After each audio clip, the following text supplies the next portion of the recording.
It's like, well, I don't plan on quitting. I don't plan on retiring. I like what I do, and didn't have no toys when I was a kid, Todd. I got trucks. Yeah. I remember being 10, 11 years old. I hated it. My dad used to have me painting wheels. Right. Them old Dayton wheels. I hated it. Now I try to get all chromed down. Missing.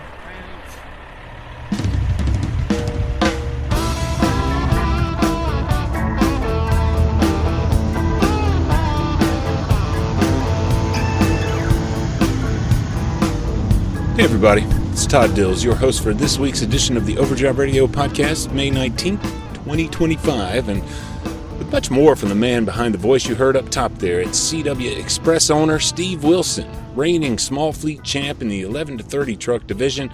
After a bit of a growth spurt for the fleet, followed Wilson's brush with death in 2022. That succeeded a difficult bout with COVID. The team he's built around the dry van fleet sustained while he was in the hospital for the better part of that entire year. And the aftermath has only continued to not just sustain but excel on dedicated lanes for a central broker in Avenger Logistics. Wilson's up to near 20 trucks and drivers today and doesn't have all his freight eggs in that single basket, as you'll hear in today's podcast, with customers in his area helping build lanes loaded both ways. In one case out to Arkansas and back to the Louisville, Kentucky area, where he's headquartered in Sellersburg, Indiana. Of course, we're trying to get a little extra loads from her. She's been killing me with Georgia loads. And she said, hey, I can keep you busy with Arkansas. I'm like, all right, we'll try it. We tried a couple. Coming back, broker loads ain't so well. She texted me yesterday, hey, Steve, I got Fayetteville, Arkansas with a load coming back. That's my girl. There you go. All of a sudden, sent Jonathan over there and loaded it. He's probably there today. Hey, I got another one for tomorrow. The podcast amounts to a tour around C.W. Express headquarters on Avco Boulevard in Sellersburg, right off I-65, and purchased and moved into in 2023, marking a significant upgrade to the former location. Wilson, a wear-all-the-hats type small fleet owner for decades, continues to build support for CW's trucks and drivers and delegate, particularly on the time-consuming maintenance side of business, with the addition of an expert tech you'll hear overseeing the operation and a younger diesel tech, Clayton Higdon, to provide an assist and a well for education and growth, no doubt. Entries are now open for the 2025 Small Fleet Championship. If your business, like CW Express and Steve Wilson here, have thrived even amid so many of the challenges of the last several years, you're no doubt a contender. Enter at overdriveonline.com/2025SFC. That's overdriveonline.com/2025SFC for Small Fleet Champ. The competition is sponsored by the National Association of Small Trucking Companies, and 4 total finalists in 2 divisions between 3 and 30 trucks in the fleet will square off for a final presentation of 2 winning fleets in late October in Nashville. Get your entries in before the end of July. I'd met Steve Wilson, of course, in person during the NASTC conference last fall, yet I'd not had a chance to see the headquarters in person, or meet a variety of personnel, including CW's longest tenured driver, Tommy Meredith. Meredith's 79 years young, with 58 years of trucking experience of various kinds, and his owner-operator past showed in this moment of levity between him and Wilson outside the shop. Tommy Meredith gazing out at a 2016 Cascadia parked in the yard. Pretty cool. So what do you take for that Freightliner today? What Freightliner? Tennessee Falls. Oh, Todd knew. That bronze color one? No, yeah. The one I just put a tag on? What's the year of that truck? That's a 16. 16. That's high dollar. Don't start. I know a lot about that truck. You do? Yes, I It's got an oil leak. It's a Cummins. do. All about it. And we're fixing it. Got brand new tires all the way around it. Got a CW license plate that's good for another till October. What do you take for it? Let's get down to the deal. I'm going to lunch. Yeah, you done had lunch. Damn it. You don't want to be an owner operator. Why not? I've been before. I know. And look, I ain't you're driving a scared, 2022. I ain't scared of nothing. Oh, only truck I know has got 230,000 miles on it. I had to put a clutch in it. 308,000. 200 something, I put a clutch in it. Yeah. And you said you Not got, my fault. and you got experience? Yeah, I got experience. You I need got it home, automatic. didn't Huh? I brought it home without a clutch. You did. I wish you wouldn't have tore it out. Yeah. You know exactly. A little what good-natured ribbing there for sure. Looking at a clearly well-maintained, immaculate truck with a tragic story you'll hear in today's edition. As we toured the facility that day, just a day prior to the Mid-America Trucking Show, the small fleet champ, Steve Wilson, was prepping for build-out of the shop area with an additional 60 by 80-foot building, and looking ahead with positivity on prospects for the year. After the break, we'll walk around the CW Express headquarters from the office interior out to the adjoining shop and around the yard with 2025 small fleet champ Steve Wilson. Keep tuned. Ultra-low sulfur diesel falls short, but Defender steps up providing advanced lubricity to prevent engine wear and tear. And that's not all. Our exclusive IDX4 detergent cleans out harmful deposits, keeping your engine firing on all cylinders. The result? More power, better performance, and a 5% increase in fuel economy or more. Protect your engine. Choose Howe's Diesel Defender today. Visit Howe'sProducts.com for more information and where to buy. You can find more information about all of Howe's fuel treatments, its Howe's multi-purpose penetrating oil, and so much more via HOWES, Howe'sProducts.com. CW Express small fleet champ Steve Wilson here picks up with the story of how the business came to be headquartered where it is today. At 1523 Avco Boulevard in Sellersburg, Indiana, former site of a truck driving school just north of Louisville and down the street from Palmer Kenworth and the big north-south freight corridor that is I-65. Small fleet champ Steve Wilson had come out victorious in his big bout with COVID that nearly took his life and did take half of his right leg. Prospects for the business were looking up with the addition of new lanes, freight, trucks, and drivers, and he'd been looking around to put a building on an office property purchased before his illness. Then, as he picks up here, he heard about a different property while in the hospital, briefly, again with a gallbladder issue this time. Here's Wilson. And there's a guy that done a shopping mall area. Him and his dad built it. And ever since I bought that, he kept chasing me, wanting to buy it. Ellsbury. Yeah. And I said, no, I'm going to put a building up. And then all this crap happened to me, and we delayed everything. And all of a sudden, I had to go back in for a gallbladder. I'm laying in the hospital bed. He texts me. He says, hey, Steve, this truck driving school, this place here is for sale. He said, we can't use it. You may want it. So I got the guy's number, started talking to him. I knew this building. And next thing I'm sitting there in the hospital bed got my bank manager and Ellsby and then Mr. Gast, and he's like, Steve, I got 2 guys wanting to buy it, the same promissory notes, but they can't get no financing. I got 3 people wanting to lease it. I don't want to do that. And he said, I'd like to sell it to you. And I said, all right. And he said, here's my price. It's firm. Ultimately, he was able to work with his banker to meet the terms after some further negotiation. It was a fortuitous happening, given the expansion of CW Express that has continued since. They'll reach 2 years in the building this coming September, still with plenty of office space for expansion, dedicated shop space too, with places to build on for overflow and a couple more dock doors for building loads. So now what we're also doing, of course, I was doing all the mechanicing by myself till this crap. And I hired a buddy of mine. He decided to go somewhere else. Somebody promised him, I'm like, you go. He said, I'm worried about you. So don't worry about me. I'll figure it out. So same day he was leaving, I met the young kid. I'll introduce you to him. He went to diesel school. Doesn't know. He's 20. So I've had him for a while. And then Andy I've known for 30 years. I could never afford him. He's pretty high dollar. And then he come in one day. I said, hey, you got my tool? He bought a tool from me. He brought it back. And he said, Steve, he said, in May, I'm thinking about giving my 2 weeks notice. I can't do this. I'm running this guy's company. He's never there. Blah, blah, blah. I'm like, well, in May, I'll figure something out. I'll get you here. On the way home, Todd, he texted me, and I called him up and said, Eddie, what's up? He said, he fired me. I think he ran out of money. So I brought him here, and Andy's been.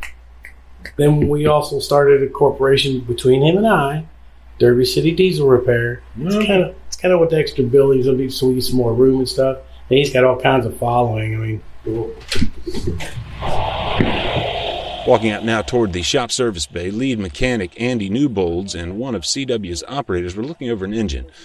Steve Wilson pointed out the company's relatively new service truck. purchased for road calls within justifiable distance of the headquarters. Yeah. I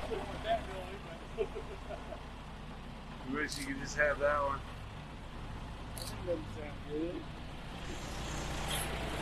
Something's going on.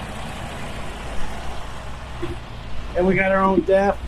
We got fuel here. I don't save a whole lot on the fuel, but it's convenient as far as time wise. If the guys, my guy Andy here.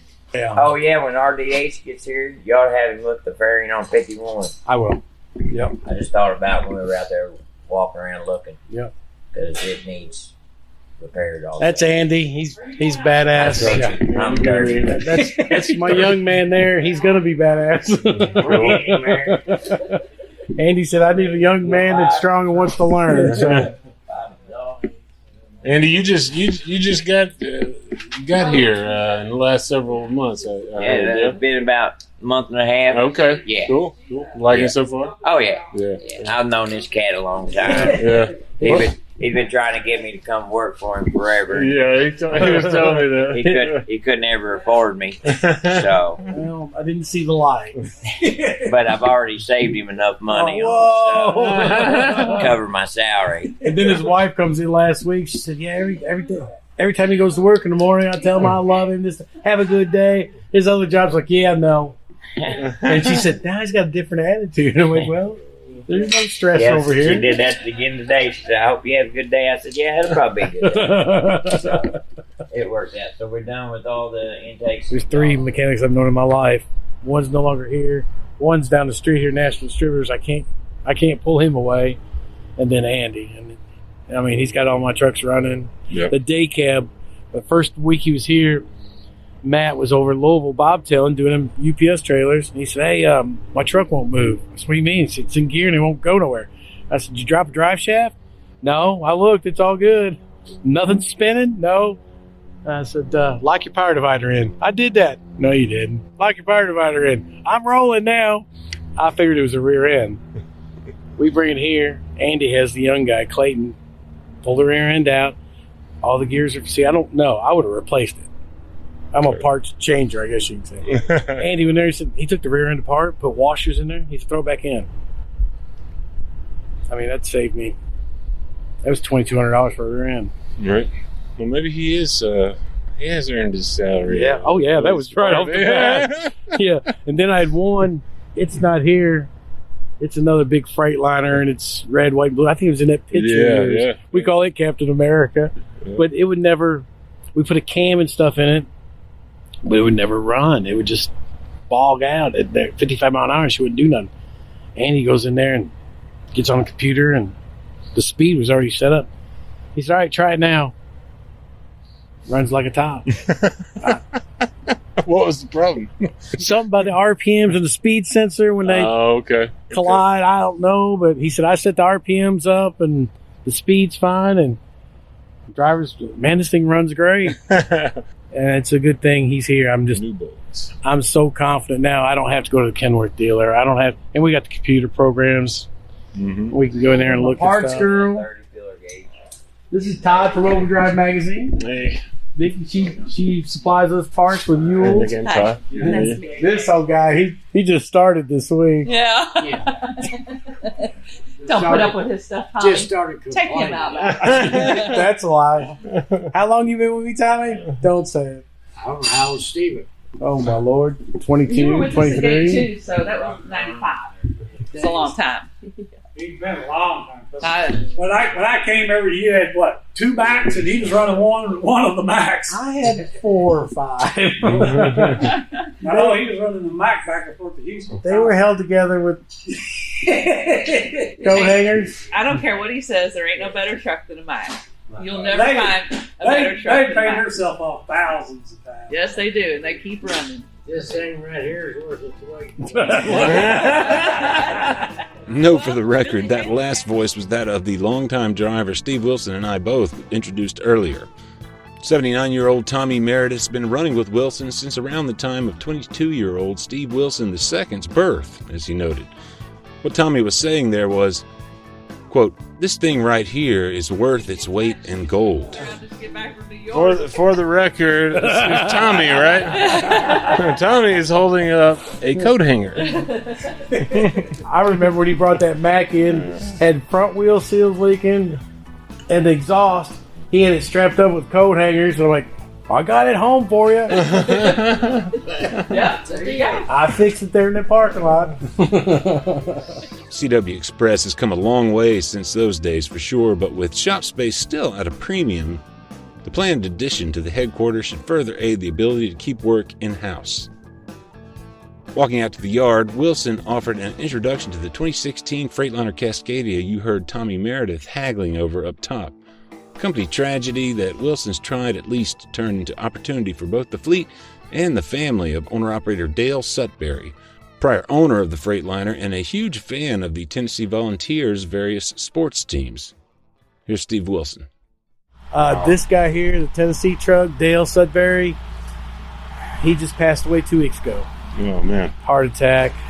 His wife took him to the hospital, but of course I just bought his truck and trailer from her. Keeping the Tennessee on the side of it. It's got a big T. He got all excited when I hired Andy, because Andy's the only one that ever worked on his truck. It was that Thursday. He kept saying, no way, no way, no way. Friday, he went to the hospital. Tuesday, I went up and seen him. Of course, he was out. And then he died Thursday. And everybody misses him. I mean, he always wore his Tennessee stuff, always. That's a big W9. That's a 97.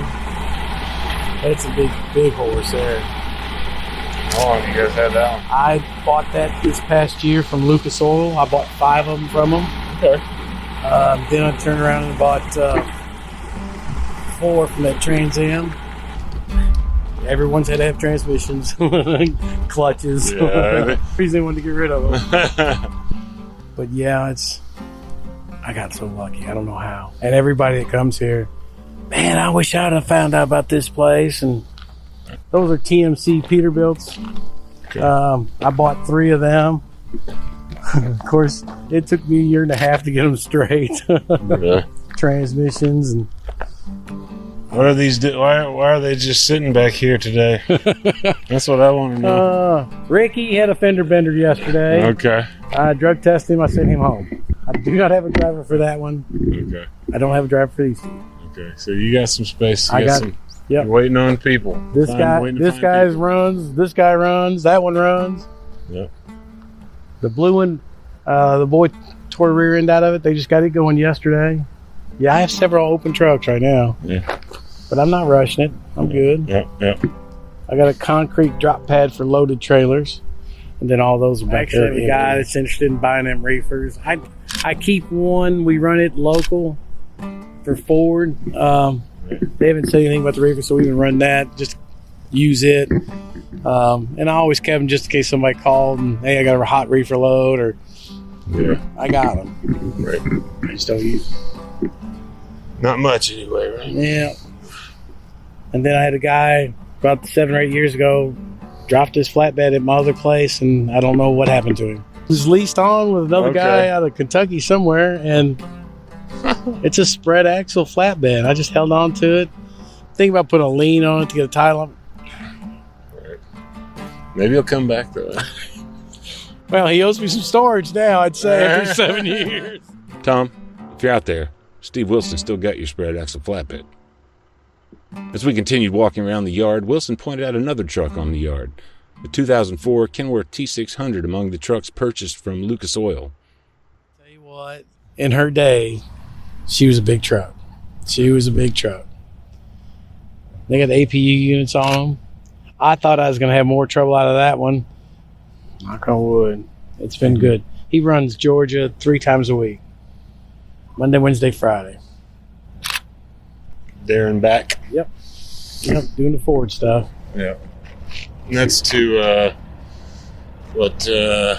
We go to Franklin, Georgia with him. Franklin, Georgia. I got 4 round trips a week to Flowery Branch. Then we do some Michigan, some Grand Rapids. Okay. We do some Cleveland. I got a customer over in Louisville, does the plastic wrap for like your meat departments to wrap chicken or whatever. And she's been Well, BJK. Yeah. I think you talked to her, Lisa. Yeah. She loves it because, she normally deals with brokers, and she'll call me up. Steve, I'd rather call you. Can you do it? I'll let her know. If I can, I'm straight up with her. And that's where he's going now, the city man. In addition to that local shipper customer, Matt Jansing is also heavily involved in seasonal work for UPS, repositioning trailers, Wilson noted. He does, we do a lot of UPS repositioning trailers. Yeah. He'll do that. Or like now, he's going to go pick up a Perry, Georgia load. He'll bring it here, and another driver's going to take it tomorrow and deliver it Friday. Right. He went to Columbus, Indiana, just south of Indy this morning, done a little Ford run. Cool. I imagine I was running behind on maintenance when I got sick, and then I let outside companies do my work, and they don't do it. They don't grease it like they're supposed to. And the guy I had before didn't really do it. And I've had trucks broke down, and these guys are they're on it, man. That's why I want to give them some more room and bring in some extra work. And maybe I could take a week off and it operates on its own. I got my son in there. He's getting confident. How many drivers are you employed right now? Say 17, 18, I'm guessing. Okay. 17. Because I just bought Dale's truck. Yep. And then that one truck I don't have anybody for. Well, the old Freightliner, we don't have anybody for, and then that Kenworth. Right. And I got a guy that's supposed to start tomorrow. We'll see. How'd you come across him? Word of mouth. Yeah. Just word of mouth. Good. I put me a little sign out front. I don't get no calls on it. Right. I saw that all coming in. Yeah. I had it made up years ago. I said, throw it on the fence. And then we lock our fence, at night. I try to dummy proof everything. I got a combination lock and I got a padlock. Lock them two together. If you forget your key, got a combo. And it's all camera. It had cameras on the building. Right. Of course, first week I was here, guy come in here, I could do this, I could do that. You need to give me $5,000 down and $300 a month. I'm like, whoa, I just got here, slow down. So I had bought an old Swan camera system, and my wife hooked them up to the cameras. They work. Right. It's the app on the phone. Yep. Yeah. So I'm like, well, that's good enough for me. But yeah, it's got, 16 cameras inside now. Yeah. First, upstairs, I didn't do none of those, nothing. And I got plenty of space. Yeah. I want to try to maybe lease it out, maybe. Here's wishing good luck to everyone at CW Express, reigning small fleet champ in the 11 to 30 truck division. Does your own fleet have what it takes? The entry period for this year's competition, culminating at the conference of the National Association of Small Trucking Companies in late October in Nashville, Tennessee. The entry period is open now for fleets from 3 to 30 trucks. Put your company in the running at overdriveonline.com/2025SFC. That's overdriveonline.com/2025SFC for Small Fleet Champ. You can find that link too in the show notes for this podcast wherever you're listening. Overdrive Radio is on Spotify and SoundCloud, Apple Podcasts and YouTube, Overdrive's Facebook page, and any listening platform, really. Leave us a review there if you're enjoying these, and here's a big thanks in advance for it. And always, big thanks for listening. Overdrive Radio is a production of Overdrive, the voice of the American trucker. It's edited and produced by me, Todd Dills, with the acoustic guitar and other support of trucker-songwriter Long Haul Paul Marhofer. The theme is Legend of the Snake Man by Marhofer, featuring the guitar work of Travis, the Snake Man himself, Whammick.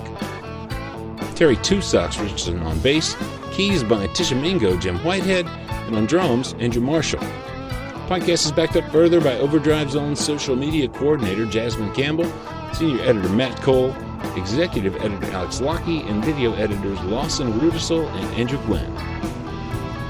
We'll see you next time.